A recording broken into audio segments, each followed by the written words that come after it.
Hello. How you doing today? My name is Kat. And I'm Russell. And welcome to Season of the Weeb. This is going to be a seasonal anime where we choose out an anime from each season of anime. I said anime. That's a lot of the word anime there. That's a lot of the word anime. It's a seasonal review show in which we pick one concurrent show from this season of anime. That is a good way of putting it. All right, yeah. And review it. Yeah. So, this season is the season of Winter 2020.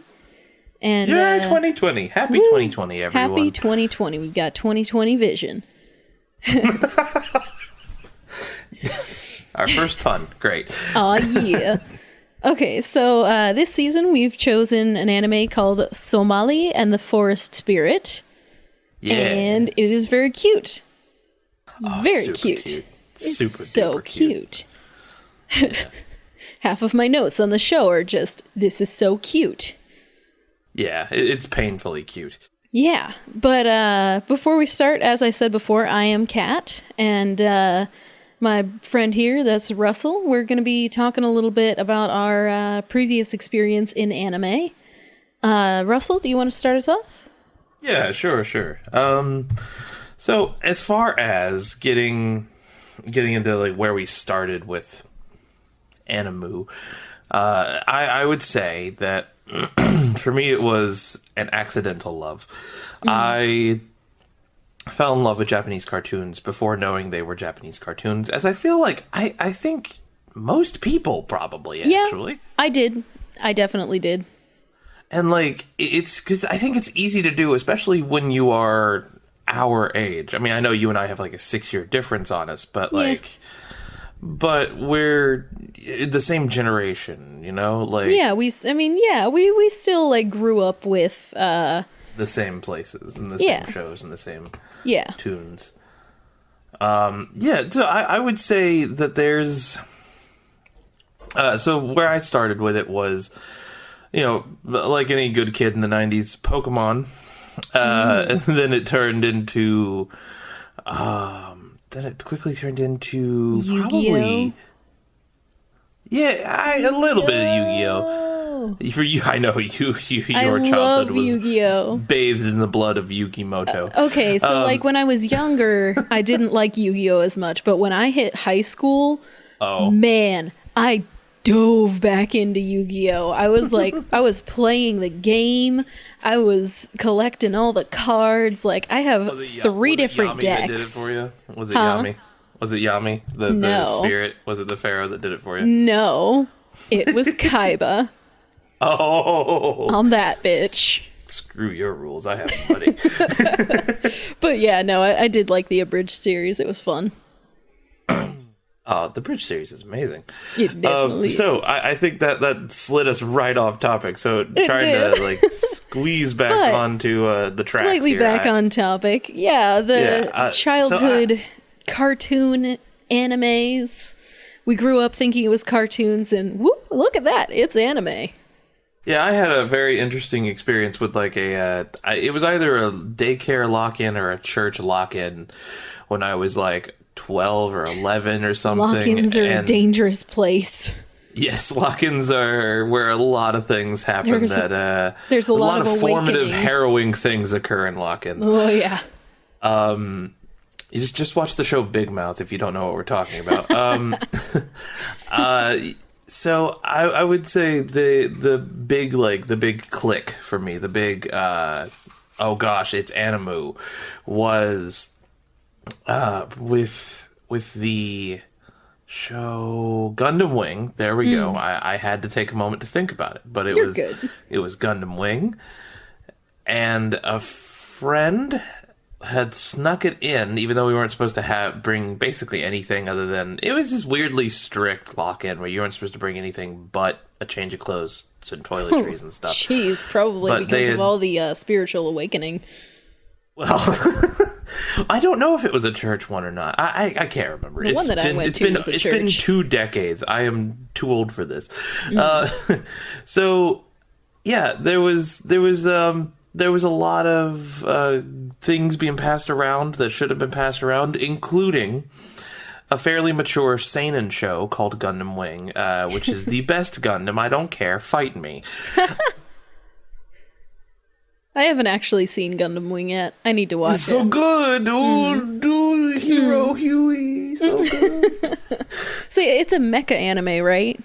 Yes, See, absolutely.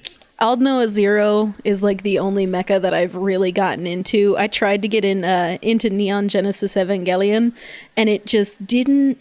Like, it's good, but I didn't get into it as much as Neon Genesis, or as much as Aldnoah Zero. I would say there's... So Neon is not your typical mech anime. I would say that you should maybe check into... Gundam Wing? Others? I wouldn't say Gundam Wing. I know I'm a bit biased. If it's good, it's good. It is good. It is absolutely good. It's full of political intrigue, though, so if you're not into that... Wait, what did you say? Political intrigue? Yeah. I am intrigued. I am intrigued. I feel like that's trying to be a pun. No, we don't need two. We don't need two in the first 5 minutes. I'm sorry. No, we accept all puns. All puns of all shapes and sizes. Puns are walking welcome around here. with a little cup. Puns are attractive. Puns for the poor. Puns for the poor. Like freaking Robin Hood in that 70s Disney version. Just puns for the poor. Oh, okay. But anyway, yeah. Gundam Wing, very good. Good part of your childhood. Got you into anime. Absolutely. And was that was where it was first like, oh my gosh, these are from Japan? Oh my. And did it just escalate from there? It shot up like a friggin' rocket. Like, jeez. There was... I then started to procure everything that I could that was anime. It took a year... Or no... Yeah, this must have been when I was 13. Because it took a year for me to really how do I put this? It took a year to start getting enough money to buy it because anime was expensive in the early 2000s. Anime is expensive all the time. Well, yeah, I guess. I had a buddy of mine when I was first into anime that he had every anime, and he would just give me flash drives of anime. Like if there was an anime I wanted to see, he was like, "All right, here you go. You can have it." It's like it took me a while because I had parents that would somewhat support my hobbies. Like they would get me stuff for Christmas or birthday and stuff. But that was about it. They kind of stayed away other than that.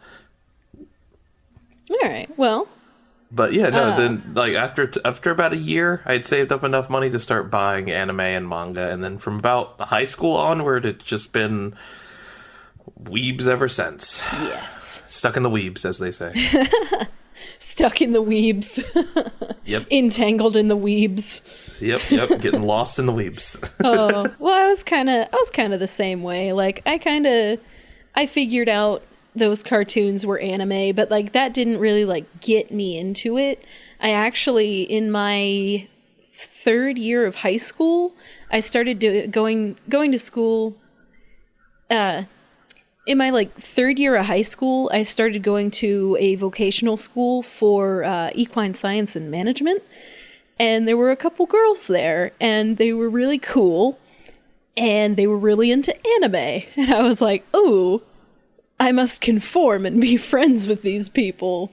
And it's a good thing I conformed because, yeah, that sparked my interest in anime. I started reading Full Metal Alchemist, the manga. They had it in the library. It was amazing. It was just the right start that I needed to anime. I feel like Full Metal Alchemist is a good intro anime. Yes, absolutely. I would put it up there with Cowboy Bebop. If you have any I feel like I'm preaching to the choir here, but if you have any adult friends who are not into anime and you want to get into anime, I think Cowboy Bebop is the perfect one. Cowboy Bebop's pretty good. I haven't seen all of it. I have only seen a little bit of it, but I can concur. Very good. I think the equivalence is purely there. Equivalence. Anyway, sorry, that wasn't even intentional. Exchange. I think the exchange is equivalent when you're comparing it to teenagers, though. I think FMA is the perfect teenage gateway anime. I think it is perfect for teenagers. Yeah. But anyway, that was kind of where it started, and I checked out so many manga from our library, and then I actually started to watch anime, and it just snowballed from there. I got to the point where I was watching anime seasonally as it came out, and like trying to learn Japanese, and then it just kind of fell apart. You went full weeb. Oh, that's cute. I went full weeb. It was a good time. You went hundo P.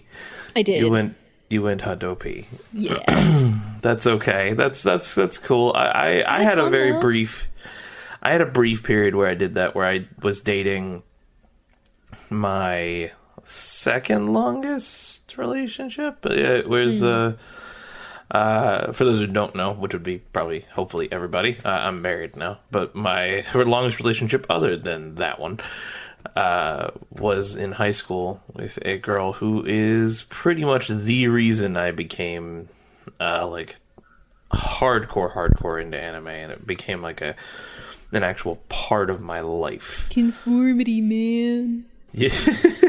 Well, it was less conformity and more just like, it was like that moment in Aladdin, a whole new world. Oh, yeah. It's just very, very pretty like much doors wide open kind of thing. Man, I met a lot of friends through anime. That's a good thing. Like, there's a lot of good people in the anime community. There's some people that aren't so great, but there's a lot of good people. And I feel like anime, like, it kind of brings out the most, it brings out a lot of passion in people. I agree. And I think we should save this exact conversation for a later day when we have like a free episode to talk about like the culture behind Western anime obsession. But like, there is something there. There is something there that's like, you get misfits and like, the popular kids and the preps and the goths and the geeks and everybody has a little bit of experience with anime, but there tends to be this like through line of like, there's just something about that other culture that like really, I don't know, that like threads the needle of social experience in the West, and I think it's maybe how exotic it is. I don't know. I'd like to explore that further, but like, anyway, like I said, that should be a topic for a different day. Definitely. Well, do we want? But a wonderful topic it will be. Yes, it will be. Do we want to kind of slide into our seasonal anime, Somali and the Forest Spirit? I just want to warn everyone, and you should definitely already know this. This is going to have spoilers. If you don't want spoilers for the episodes, please don't listen to this, and don't be mad if you hear spoilers.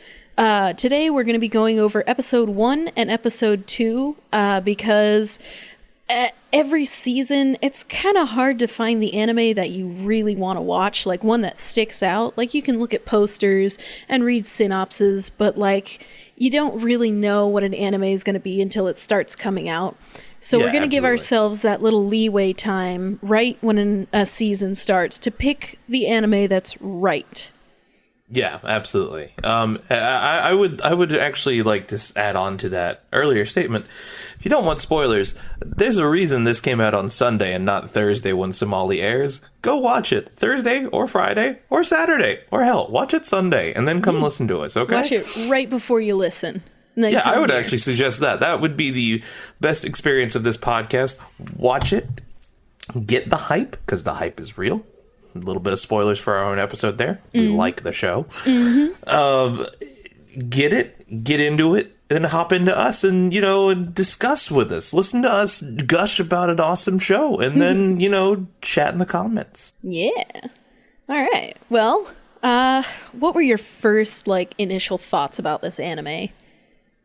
Okay.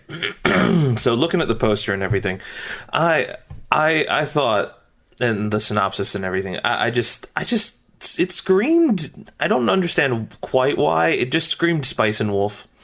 And just replace boyfriend-girlfriend relationship with father-daughter relationship. And that you know, because it's that weird subgenre that Kino's Journey, Spice and Wolf, a few others, but it's a definite subgenre because it's got lots of good stuff in it that does the exact same premise, but it's hard to find examples of where I haven't actually seen Spice and Wolf, so I wouldn't know what you're talking about, but I still need to watch it. I'll explain. Go ahead. But like the point of what I'm trying to say is essentially magical person and non-magical person go on journey, and that's like this weird subgenre in anime that like I don't know that it has a real name, like a specific one anyway. And apparently, it's slice of life. Well, yeah, because this gets labeled as action adventure slice of life or something like that. I thought it was really interesting. The post there, the tags being adventure slice of life fantasy, and I was like, wonder how that's gonna go. It definitely feels a little bit like perhaps I can't say it was mistagged, but like for shows like this, we need to invent new tags. Oh yeah, there's a new genre there. Exactly, and there are other shows like Kino's Journey and Spice and Wolf where it's the whole show is magical person and non-magical person go on journey through fantastic lands. It's like that's this whole thing, and that's kind of what Somali and the Forest Spirit is. And if that's not your bag, I would suggest still giving this a try because, as far as I'm aware, they've never done daddy-daughter magical person, non-magical person adventure. I've never seen that before, and that angle is very unique and interesting. And I don't want to say too much about it because then we're just going to slide right into reviewing the show, and I want to get your thoughts that you had before first. So I didn't have the best image of it when I first saw it. Like, I thought it was going to be like that generic kind of you go somewhere new, you battle something, you go somewhere new, you battle something, something's always angry at you, somebody's always trying to betray you, like that kind of thing. A little bit of an isekai without all the ecchi. Yeah. And I was a little like, maybe, but I watched golem butts. Oh man, I watched the first episode and it was good. I texted Russell afterwards. I was like, I completely changed my mind. I love it. I take back everything I said. It's amazing.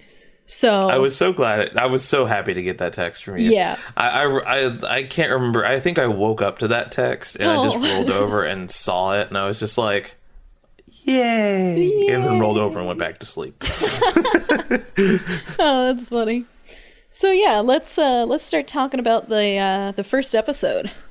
Yes. Okay. So episode. Yeah. Go ahead. I thought there were really cool colors. Like, this anime had some nice colors. Not only was the world that was built around them cool, but the colors that they used in the world were cool. I like how everything sort of looked like bioluminescent fungi vomited on the forest. Yeah. Like, it was, I know that's not a pretty image to paint, sorry viewer. I what I mean to say is it just looked so vibrantly, like there were so many like vibrant speckles of like plant life glowing in the background. Yeah, especially in the first minute. It was almost like I don't want to compare it to this, but I also want to compare it to this. It's almost like an Avatar universe, like the Blue People Avatar. I knew you were gonna freaking say that. It definitely reminded me of that in a way. I did like, just, I don't know, it was really cool. I liked that, I don't know, well, let's kind of go over what went on in this episode. You, yeah. Are you okay? Did you break there for a second? Well, no, I was trying to figure. I didn't want to go too fast. So it starts off with our golem, forest spirit. Yes. There's no name, or if there was a name. The name is Gollum. Well, I guess it's just Gollum or Father. Father is the name given to adorable Gollum by little adorable Somali. Oh, so cute. But yeah, no, so the Gollum, he's pretty much the Lorax. Yes, the Lorax, if the Lorax was not a poos. Yeah. If the Lorax was not a little poos, then this was the Lorax. This is Lorax. You know what this is? This is the Lorax got tired of being kicked around by the One Slayer, so he built a badass robot that would live 1,000 years and do his job for him. I got kind of that is what this is. I got kind of an Alphonse Elric vibe from him. Yeah, a little bit, little. Yeah, except Alphonse had more emotion and was. Yeah, well, this is literally a robot built with no emotions. So wait, the Golem's not a robot. He effectively is. He's zero. He's got a perfect scanner eye. He's got zero emotions. He's built for a singular purpose. He's built from nature. Yeah. Okay. So ultra recyclable bot. Okay. That's no artificial intelligence. Look, I'm just saying. Like, magic robots are still robots. They're just magic robots. True, okay. True. I guess. Yeah, but he stumbles upon Somali, and that moment, with the chains on him, I was like, man, you know what? I'm just kind of like predicting here. I really don't think Somali's parents are alive. No. I honestly he had to have like either escaped from the slave drive that they were through, or something like that, because as we learn later on in the episode, humans are pretty much either food, pets, or slaves. Yeah, because essentially it's that whole the humans mistreated us, so we lashed back, and then they lashed back hard enough to kill us. Basically, it's that story's been done a lot, but. I actually had a friend in college who wrote a novel about that with vampires. Yeah. Yeah, so don't get too excited. I gotta say, this show kind of feels like a chill D&D session. The chillest. Like, this is that session. This is that session where no dice were rolled. It was all role play. Yeah. All role play, no dice. Just cool. That's cool. So, is it just me? I feel like Somali's gonna have some kind of special powers later on. Or at least be like half monster. You can't have golden eyes without having something special about you. So essentially, I guess to give a brief synopsis of the full episode, let's, because I think that might be helpful with each. We can turn at the mic. A little. So I think because not a ton happens really, if we're being honest. So they find each other, and they end up going into this little I guess I wouldn't call it a little village, would you? Well, it's kind of a little city. Like a small-ish city. They go not in, terribly small. Yeah. They meet the villagers in a bar, and it's kind of like an inn. And they tell them about what happened with the incredible, weird, proboscis half-snake lady that's like butterfly snake. Super cool. Mannequin. I like, there was a scene in there in the market, and there was a woman, she was cooking, and she had like some kind of little creature on her shoulder. I think it might have been a dragon, and it was like heating her food for her. And I was like, that's so great. But also, is that OSHA compliant? Fantasy OSHA would be tough. Fantasy OSHA would be very tough. It would be very, very tough. So I think just in synopsis though, essentially the whole rest of the episode is essentially they have this moment where one of the horns breaks while Somali is and then it gets repaired. Yeah, Somali, tell him how it got broken. He went away from the golem, and he was chasing a cat. Just chasing a cat. And the cat straight up was like, I want to eat you. You smell good. Yes, because it was like a demon cat all of a sudden. Shit. No, yeah, it wasn't really a cat, but it had a cat form. And I was like, oh man, even the cats eat humans in this universe. Run. But I think it was cool how the golem has the like all-seeing eye. And he just fucking... It says in the episode that he can see the breakdown of everything. Yeah. With his eye. Like I can't remember. I think it was in episode 1 where they went into the like crystal shop. Yeah. And he looks around at all the stuff. And he's like, that like, gold is gold-plated copper. Yeah.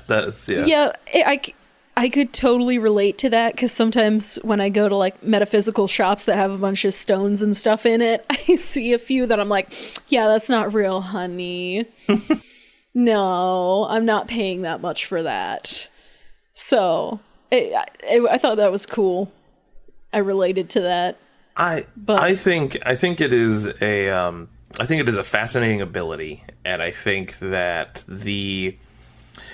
I think it needs to get more play, and well, I think it kind of that kind of plays into his Loraxness, yes, where he can like figure out everything in the forest. Yes, absolutely. Just by fucking looking at it. Yeah, and he can see if something got poisoned or something, obviously, by looking at an animal, that sort of stuff. Yeah, of course.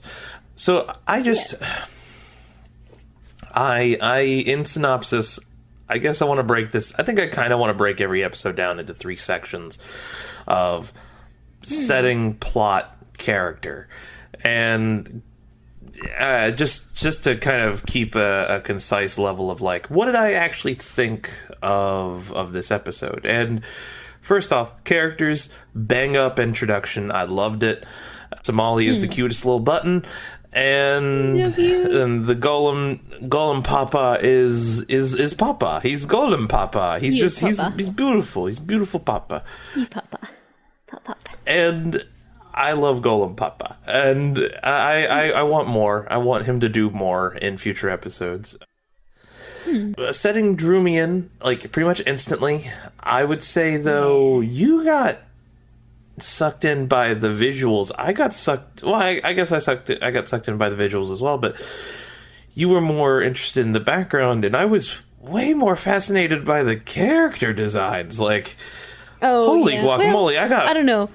Like hypnotized by all the character designs. I'm like, ooh, the weird. I thought they were all pretty, like the aquatic puppy teal humanoids were like, oh goodness, what gorgeousness, and.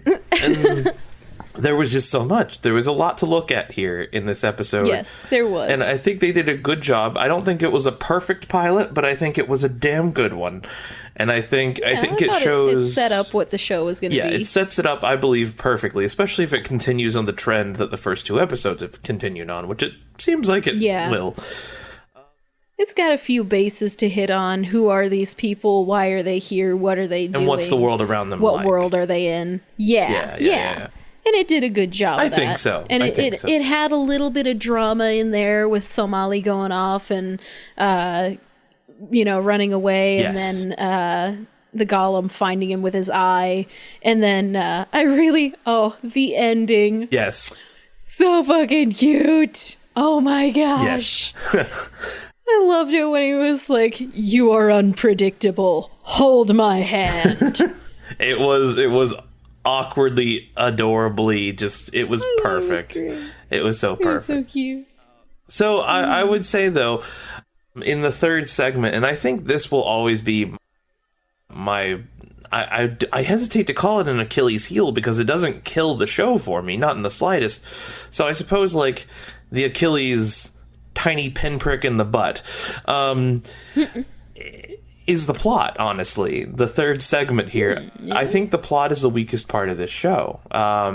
I can agree with you on that a little bit. Because not much happens. I mean, it is a slice of life. Right. But even in slice of life... But also some slice of lives have some story to them. Lots. But I think this is going to be a lot of meeting the people of this world, knowing what they can do, and... I don't know. I feel like some kind of spice is going to come on later. Yes, as do maybe in episode 3. I think probably by episode 6, honestly, as slow as this show feels it's moving. I think it'll be like episode 4 to 6, somewhere in there. Yeah. But I feel as though that's okay, because like I want more to happen later. I do, but right now I'm fine with a 20-minute relaxing dive into another universe. So I think you and I enjoy both that because like sorry, go ahead. I really enjoy that it's not a violent fantasy world, because I feel like that's all we get is violent fantasy worlds, and I'm excited that nobody wants to fight each other. Yes, that is nice. That's very nice. And to me, I think you can still do plot and drama without fighting. But I'm okay with this show because I think it's just supposed to be a 20-minute dive into another universe, and I think that especially for people like me who are the creative types who like I write a lot, and my favorite part of writing is building the world and the history of that world. And so for someone like me, this is like the show that scratches all of the itches, because the second thing that I care about most would be character. And that's probably the only part of writing that I actually think I'm good at, is nailing down characters. And I think it's just... I'm interested. I want to know more about the Golem's past, because I think we're about to talk about it, but I think in episode 2 it says that he's lived for 253 days, or no, 998 years. Yeah, and he has 1,000. Yeah. He has... And then Ultra Cyclobot will return back to the dirt. Yeah, so, like, what up? What happened in those other years? Was it just, like, literally just roaming the forest, or did he have some spice up in there? Yeah, who knows? I want to know that stuff. I agree, as do I. But character building. So I'm really worried. To jump back to what I was saying, because I just want to get this point out really quickly. I think this is perfect for people who, care about character and world, and care less about plot.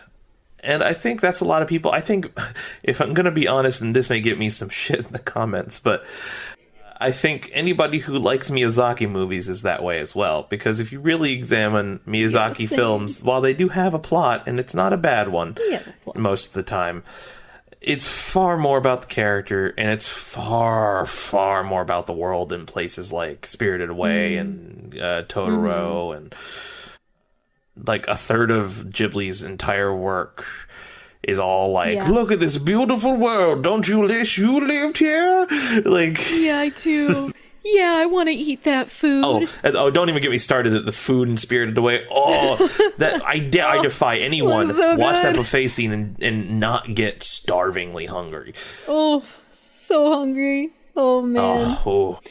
Yeah. Well, I agree with you there. It's a slice of life. Yeah, and I have no problem with it. It's just a less dramatic slice of life. So it's about the world and the characters. Not yet. True. We have room to grow. True. And I do hope it does, but I'm okay if it doesn't. I will say that is my one quote-unquote flaw with the show.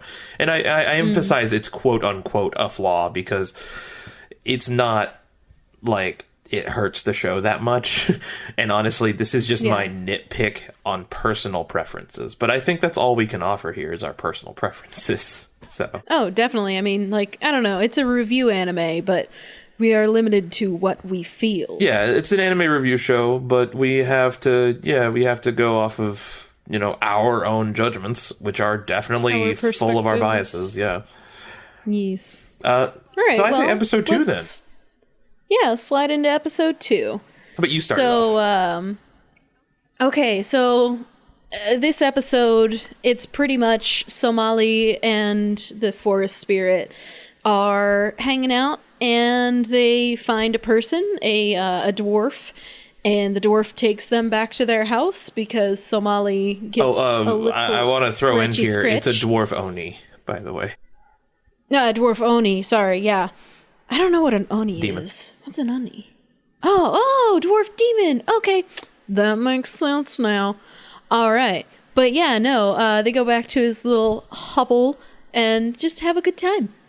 And let's dive deeper into that. Yeah, it's and by the way, I want to viewers at home. I do want to emphasize that my friend here has not just yada yada yada the plot. That is really it. They are at a house and have a good time for the episode. Yeah. They just have a good time. That's it. It was fun. I kept expecting something to happen, like the dramatic twist or like some betrayal, and then nope. I honestly thought that the dwarf Oni was gonna be evil because, like, in the beginning, he's like sneaking around in the bushes and he's like, exactly. I'm like, oh shit, this bitch is evil, but it turns out he's a fucking doctor. Yeah. Is it a he? It is a he. You're correct. Oh, by the way, I would like to slide this in here. Somali is a lady, according to Wiki. Yeah, I originally, well, it said in episode 2, it says she, finally. Okay. At first, I thought Somali was a boy. Turns out it's a she. Okay, yes. But, what does gender matter? Exactly. Well, yeah, also, I mean, Somali's not at the age, I think, where they're going to be able to identify what their own gender is anyway, so... Yeah. So I think it'll take a little more time to mature, because I think Somali's probably like 3 or 4, probably 4. I think it's more like 5. I see a 4-year-old. 4 or 5. 4 or 5. Let's say 4 or 5. Okay, 4 or 5. I thought it was really cute in that opening scene when they're like at the river and they were like sitting down and eating breakfast, and there's little bunnies that are over in the woods, and instead of like shooing them off, the golem's like, yeah, come on over here, have some breakfast, little buns. Yes, and I was like, oh my gosh, yes, peace, Papa Golem, peace and love, Papa Golem. Yeah. It was so cute. I loved it. And just it was a great moment. And then when the rabbit was like stealing their food, that was just, and Somali was like, no. And Papa Golem's just like, no, Somali, come on, we have plenty. Come on, man, share your stuff. Share. It's super cute. I loved it. It was on brand with what episode 1 had to offer. Absolutely, and it was so cute. It is okay. So I to refrain from saying it's so cute a million times, I would like to just point out it's so kawaii. Oh, that hurts. It must be the season of the week. It was a fantastic way to show that they are sticking to their guns on this daddy-daughter sort of like excursion of, this is a golem growing into fatherhood as a child is growing into humanhood. Like there's this thing that people say when you start into like adopting children and stuff, where they'll tell you, like, you have to realize that you're growing with the kid, and your relationship with the kid is growing with them, and you are a baby parent. You like, no matter, you are a baby parent. Yeah, he is, and I think that's rather perfectly exemplified here, where Golem is an adoptive father. Like, Golem is Golem is a baby parent. He is learning. Yep. Or they are learning, I guess. I guess he doesn't have a gender. Does he have does he self-identify anything? I don't. No, he doesn't. I'm just going to say he, because the voice actor is a male that identifies as male. So yes. Oh my gosh. The voice actor. Ono is a good voice actor. I love the anime Barakamon, and he voices Handa in that. And oh man, I knew that voice like as soon as I heard it, and I was like, yes, deep voice, give it to me. But yeah. So I would say our the actual plot synopsis of episode 2 is the actual episode 2 plot synopsis is that Somali is injured slightly, and he just gets tiny child scrapes a knee, gets a little scrape on her knee, and in the forest is lurking that dwarf Oni, who comes along and fixes it up. He comes along and he's like, yo, I can help you out, and this won't do much, so why don't you come on back to my house and we can fix you up some more. And can I just say, the dwelling is pretty much my dream home. If only they made mushrooms that big. I want to live in a giant mushroom in the middle of an enchanted forest. Please. Please. It did look fun. All we need is mountains. It did look fun. I just need mountains. Man, it was great. And then when they get back to the house, there's his apprentice? His assistant. Yeah. His assistant, who is not a dwarf, but he's still an Oni. Yes, exactly. So the dwarf Oni, Shizuno, we should mention their names at some point. Yeah. Was that's the one who lives in the giant mushroom. Their assistant, Yabashira, was there. And that's when we're introduced to the very soon adorable apprentice master sort of assistant boss kind of relationship-y thing that goes on between those two boys, and it is quite adorable.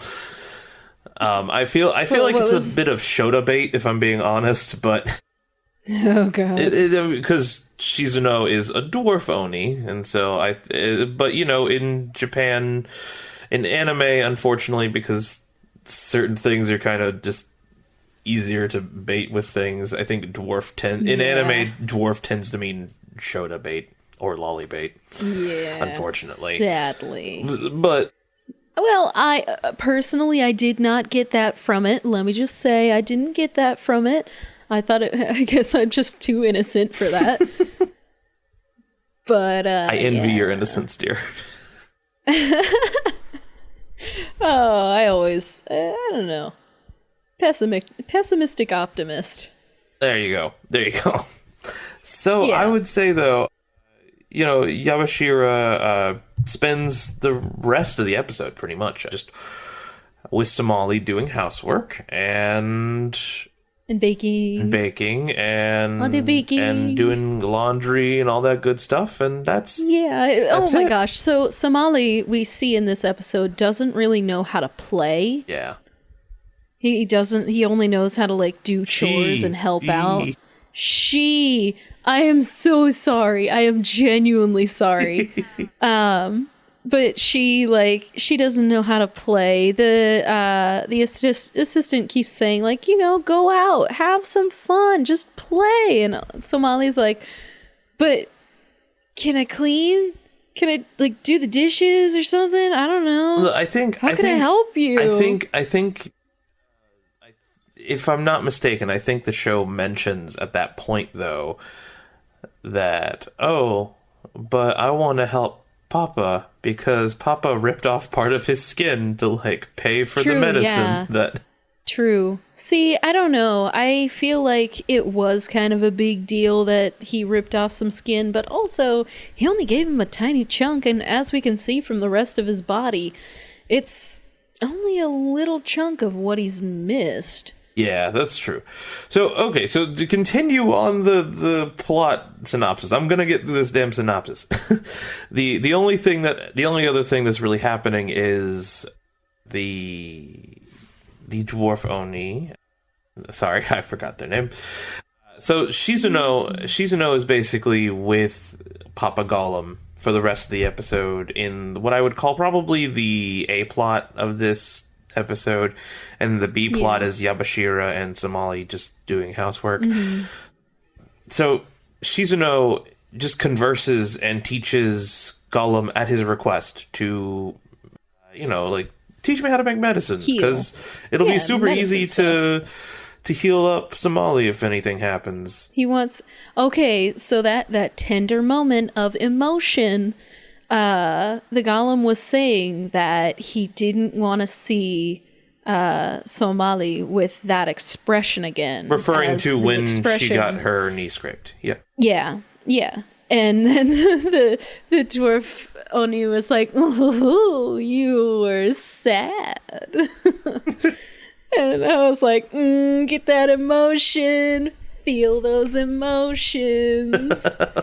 So that was a sweet moment. It was very sweet. And that's why the Gollum was okay with giving up his skin and was okay with like sitting there learning all this stuff, because he wanted to make sure that Somali wasn't gonna get like hurt too bad again, or at least he wanted to make sure she was okay, that he could make it better if it ever happened again. Yes, absolutely. Yes. Again, this show leans really hard on the father-daughter thing. It really does, and I kind of love it. As a person who has wanted to be a father since they were 14, whoa, really? Yes, I kind of. I mean, like, I wasn't trying to make babies at 14, but I was dreaming about having a family. I don't want kids. No. I've been dreaming about having a family for like 20 years. I honestly thought I would have one like 6-7 years ago. So, wow. Yeah, I know. Well, you're on your way. Yeah, I know. I got the whole married part down, and I just gotta the married thing part. Gotta have the whole baby part. Now you gotta convince Cloudy. Yeah. Anyway, but regardless. Regardless of my family endeavors, I would say this is absolutely a 100% like dad and daughter adventure, and is pretty fun, and is extremely cute. It is a very slow sort of, romp through this world. Again, just like episode 1 was. This has even less locations than episode 1 did. It has the river bank, and then it had the house, and that is it. And that was it. As opposed to the first one, which had, I think, 4 locales or 5 when you count like the inn and the back streets and the the parade thingy. Not the parade, sorry. But the crowd. The very ending, like the preview for the next episode, was only like 2 or 3 seconds long. Yeah. So it was very short. I think if they give too much away, it will completely like obliterate the plot of the episode, though. Which again, it's that thin plot. So I would say again, for our little 3-pronged breakdown, I would say character absolutely they stay in their pocket. Somali is super cute, and Papa Gollum is super Papa, and it's great. I would say I did enjoy like the, I don't know, it was kind of is this character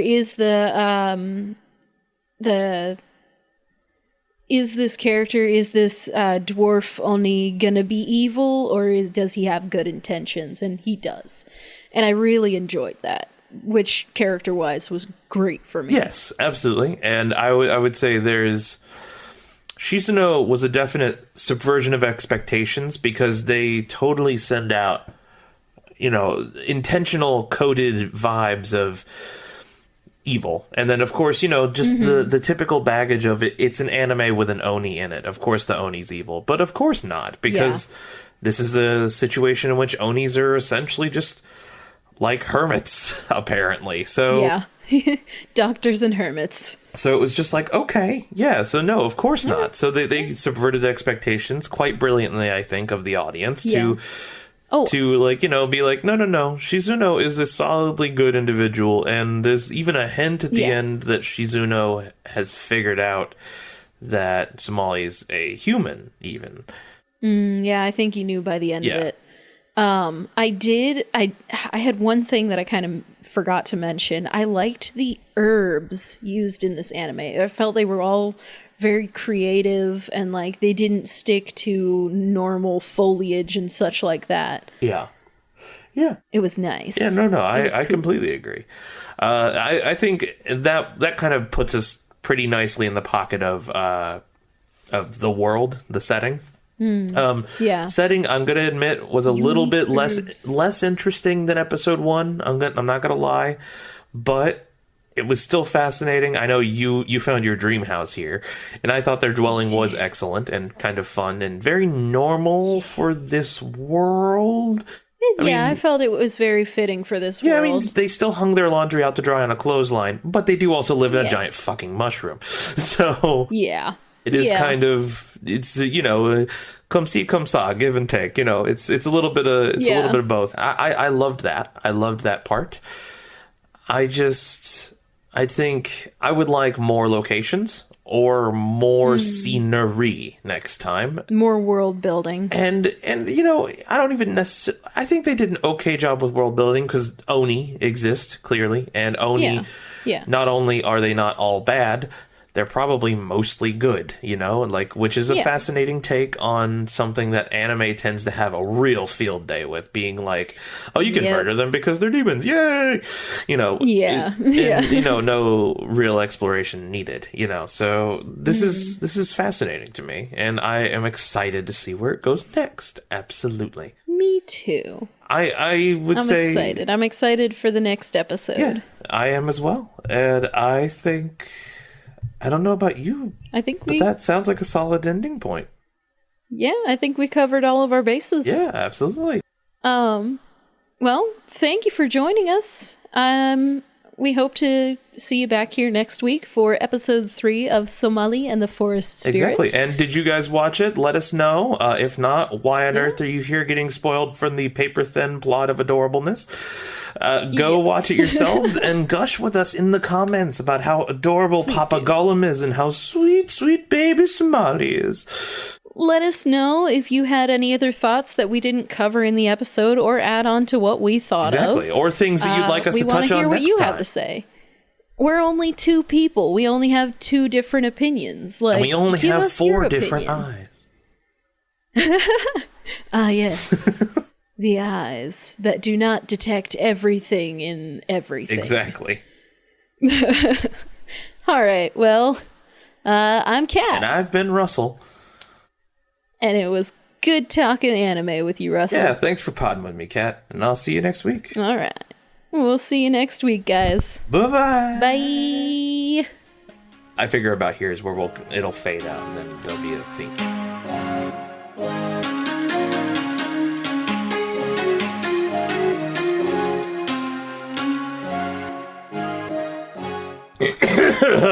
Jeez.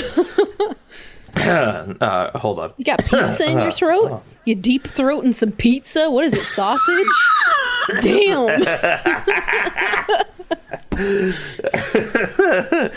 Oh, all right. I think I'm gonna cut all that out. Hold on.